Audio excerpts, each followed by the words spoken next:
Beautiful campsite number 43, where we've enjoyed living this summer.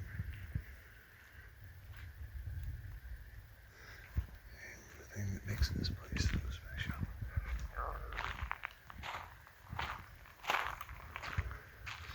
Beautiful lake home for the summer.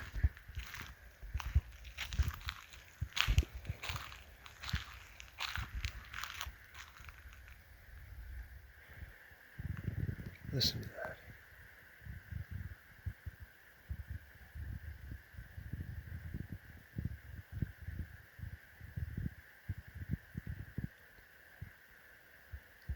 This is the part of Wild Lake I love.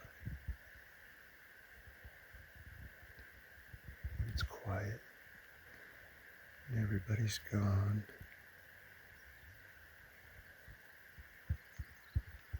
It's so peaceful out here.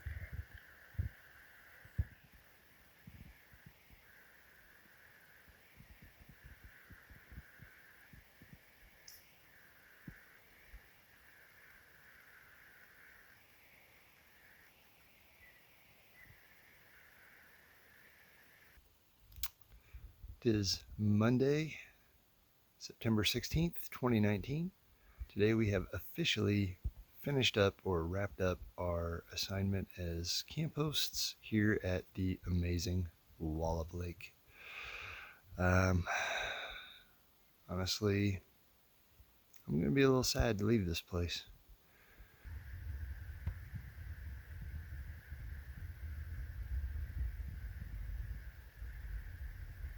What is this? What are you? Bald eagle. How cool is that? How cool is that?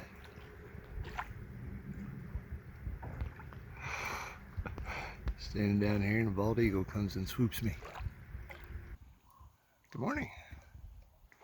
Coming to you from just outside of Coeur d'Alene, Idaho.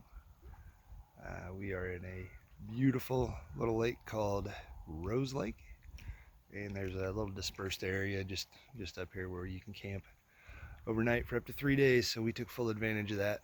Out here just kind of walking around this morning, enjoying the views, drinking my coffee, getting ready to go load up and hit the road. Yesterday we covered about 360 some miles, I think. Made it from the Cascades all the way over here to the edge of the Rockies, all the way through Washington into Idaho. Just barely into Idaho, but into Idaho nonetheless. So one state down, a few more to go, about 300 and some miles down, about 1,200 more to go.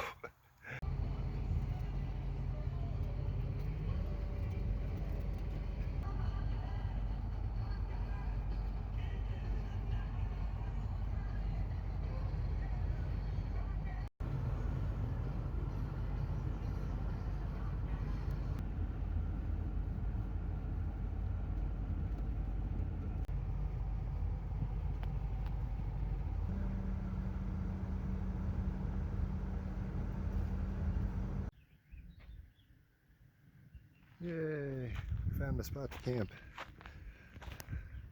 Got some pretty nice views of the Rocky Mountains. Somewhere here in the middle of Montana, just east of Butte. Decided to come out and get a little hike in. A couple of days behind the wheel all day. You know me, I'm itching to get outside and do some moving. Walking this little OHV trail here. Not really a hiking trail, but you don't tell, I won't. Clouds started rolling in, looked like rain, so I figured I'd come back here, camp, hang out for a little while. No rain yet, so I decided to go ahead and throw the hobo hammock up, kick back and chill, and just relax. Starting to adjust to the pace of life on the road.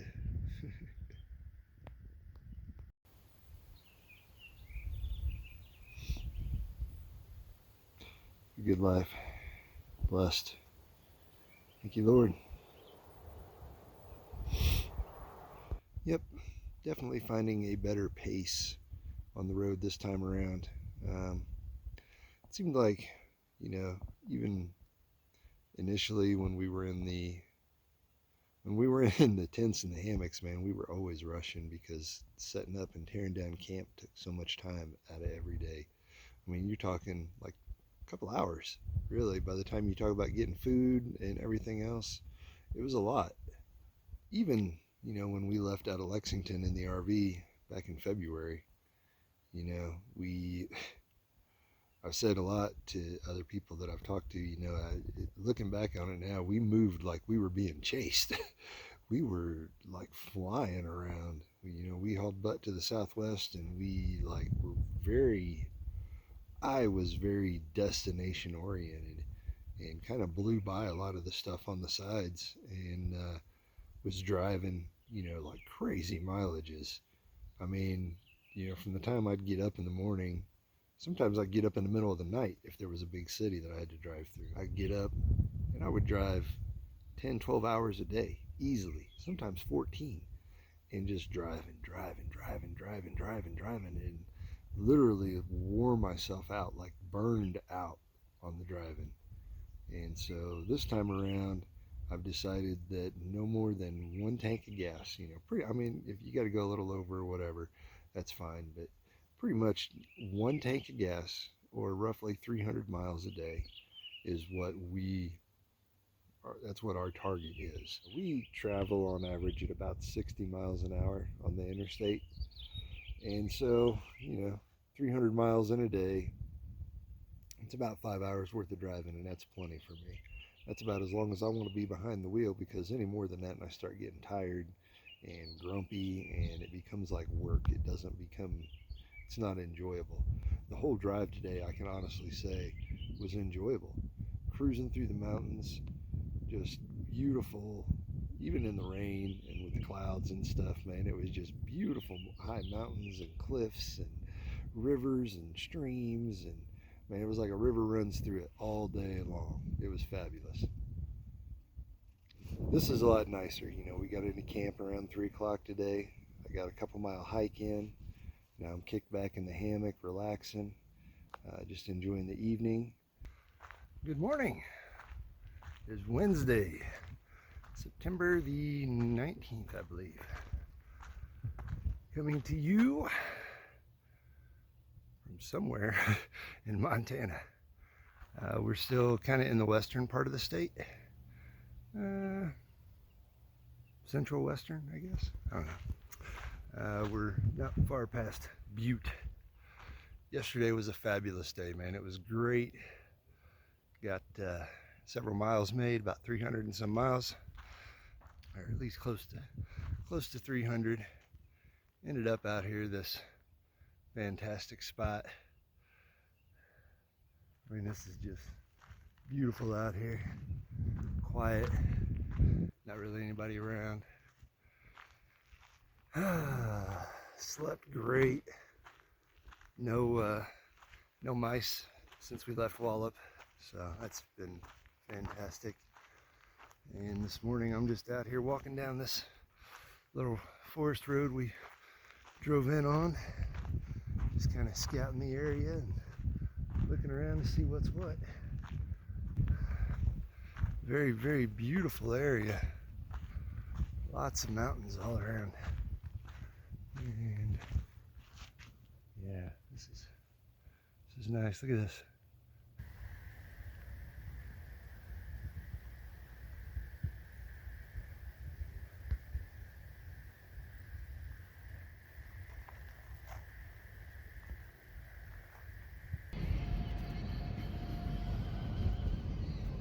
Bozeman.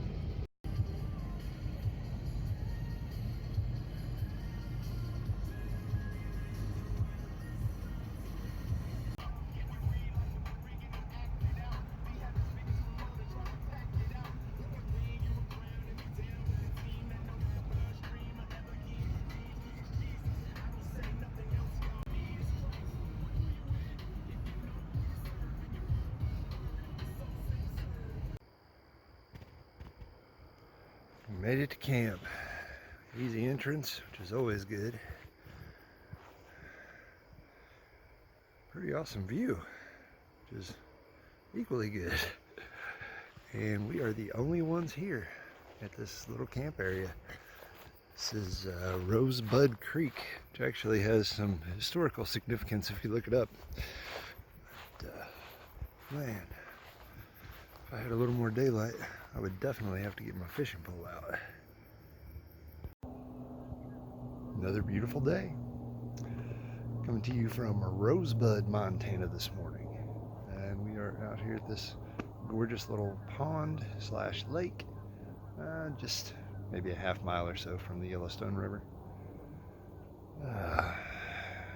Gorgeous night camping here, nice and quiet, other than minimal road noise. A couple of night trains came through. Luke Bryan, that's the name of the fellow that sings that song, Night Train. Brother, I don't think you've heard too many night trains while you're sleeping. Otherwise, you wouldn't be singing about the romanticism of them. They're just loud. Today, we have a relatively short journey. We are heading over to a small camp area just outside of Theodore Roosevelt National Park. And tomorrow, we're going to spend pretty much the whole day just hanging out in Teddy. It's probably one of our favorite parks. It's a lesser known, less busy park, and yeah, we're looking forward to getting back over there and spending some time in there again. So yesterday was actually quite an interesting day. We've been on the road for I want to say about 1.5 years now, something like that, and we have never had a flat tire on either of our vehicles while we've been road traveling. I had one this summer up in the mountains on the truck, but that was coming back from a trailhead and just hit a big rock. But yeah, on the big rig, never had a flat tire, never had an issue. Yesterday we stopped for lunch in this little town, Big Timber, and beautiful little park there. Kids were playing. We tapped into their Wi-Fi for a little while. Yeah, it was a beautiful afternoon. And when we hopped back in the truck to take off after lunch, or in the RV, as soon as I started driving, I was like, whoa, something is wrong. And I hopped back out. I could just feel it in the steering. I hopped out, and sure enough, the driver's side front tire was completely flat. So we had that little situation going on there. I'll be honest, at first when I saw it, I kind of freaked out for a minute because we don't have a whole lot of money, probably just enough to get to where we're going. I've never had to work on the RV. I've never had to change a tire on anything that big, and I wasn't sure my equipment would do the trick. But I gotta tell you, as I sat there and I thought about it, I became overflowed with gratitude. And here's why. Not that I had a flat tire. I mean, there's nothing glad about having a flat tire. But if you're gonna have a flat tire on a rig like that, while you're pulling a vehicle, that thing weighs a lot. And then to have the tire be the front one, can y'all imagine what would have happened if that would have went flat at 65 mile an hour, pulling that big truck behind me going down the highway, maybe going down one of these big mountains here in Montana? It would have been catastrophic. So very, very grateful that it didn't go flat until we were parked in a town on a flat asphalt road. The tire that went flat was one of the two that my jack would actually raise I can't lift the back end of that thing up. I can lift one side of the front end up with my jack. I've got a 3-ton jack, so, you know, of all the tires to go flat, it was one of the two that I could change. The tire repair shop was half a mile from where we were. Y'all don't understand. I mean, there's many times we are more than 100 miles from the closest tire repair shop. So to have one a half mile away, and what caused it to go flat was there was a self-tapping screw we'd picked up somewhere, probably where we dispersed camped at the night before last night. And there was a self-tapping screw in the tire. And so it had gone in through the tread side, not the sidewall. So it was an easy fix. They were able to plug it. I mean, I sit here last night and was thinking about all the different things, how that could have been so much worse. You know, it could have been in a sidewall. We could have had to buy a new tire. We could have been 100 miles from a shop. We could have been going down the highway at 65 miles an hour. You know, we could have not had the money. We could have not had the tools. I mean, yeah. If you're gonna get a flat tire, could not ask for a better flat tire. So hopefully today will be a little bit less exciting, but it's been gorgeous so far.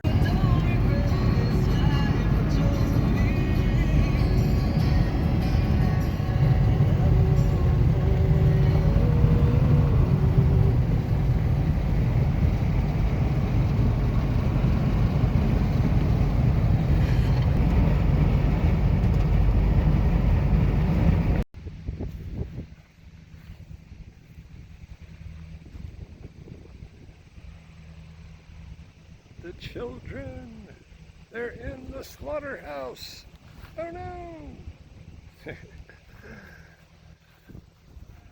Roosevelt National Park is right over there. And we are hanging out in this little park right next door. Checking out this big tower that we saw the last time we were here and did not have time to stop at.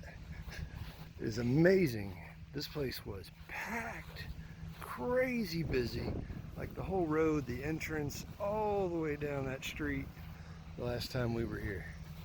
This is like a ghost town compared. That's what this was. The Demore packing plant. Huge cattle slaughter operation. You can see snowy houses here in winter. Prairie dogs and prairie dogs. There's all the prairie dogs.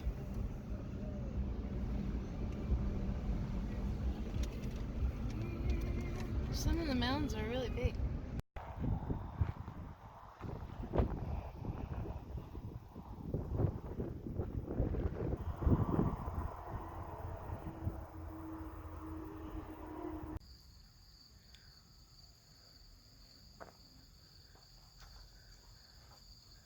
Campsite 35.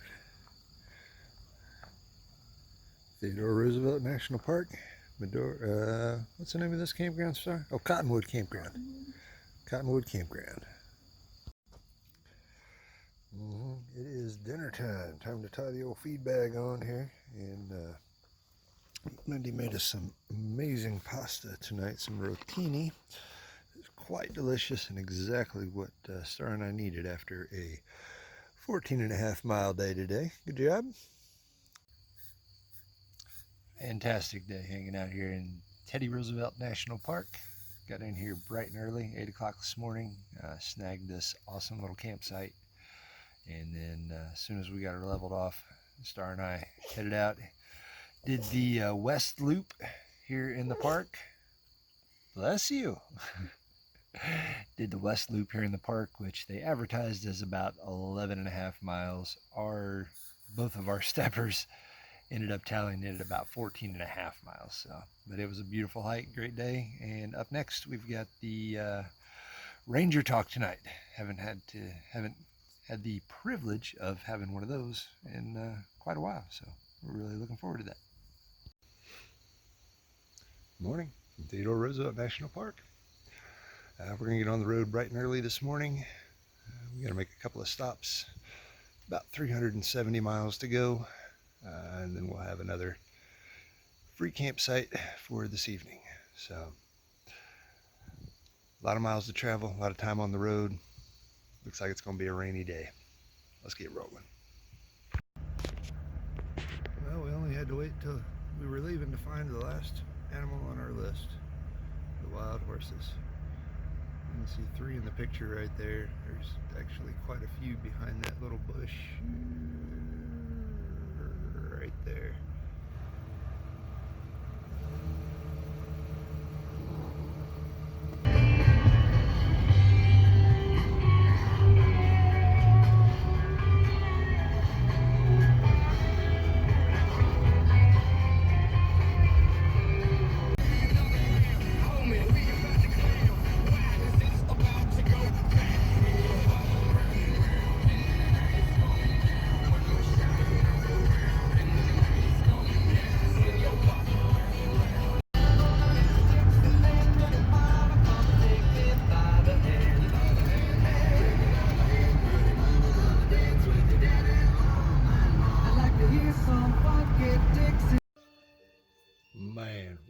so spoiled tonight. What do we have for the first time that we've not had at a long time, Star? Electricity. And with electricity came The magic box. the magic box. Holy cow. How long has it been since we've had electricity and a magic box? Months? I don't know. Look at them. They're mesmerized.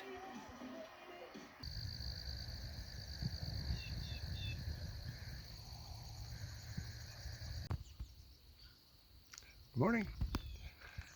We are just outside the town of Hendra, Minnesota this morning. Just finished a relatively peaceful night camping at the city park here, where we enjoyed electricity for the first time in almost 4 months. On the agenda for today, we've got about 130 miles or so, heading pretty much straight north right up towards Canada, and we're going to come up just shy of the Canadian border, where we're going to be posting up for about the next month while we harvest some beets. All right, y'all, let's get on the road.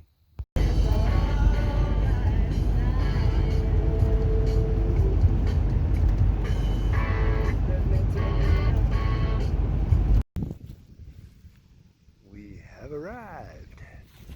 It's been a fun journey all the way from the mountains of Washington to the Great Plains of North Dakota, almost Minnesota, almost Canada. And now our journey has come to an end for at least the next few weeks.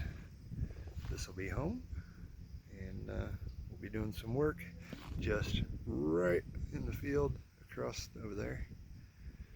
And yep, make a little cash and then make the dash. Hopefully you've enjoyed these views as we've traveled across the country. If so, go ahead and hit that thumbs up button, and we'll keep making these as we journey on. Like I said, for now we're going to be right here for the next few weeks, and then we'll hit the road again. But until then, I'm going to keep working on some of the videos I've got backlogged, and we'll keep putting out some new stuff. Until next time, peace.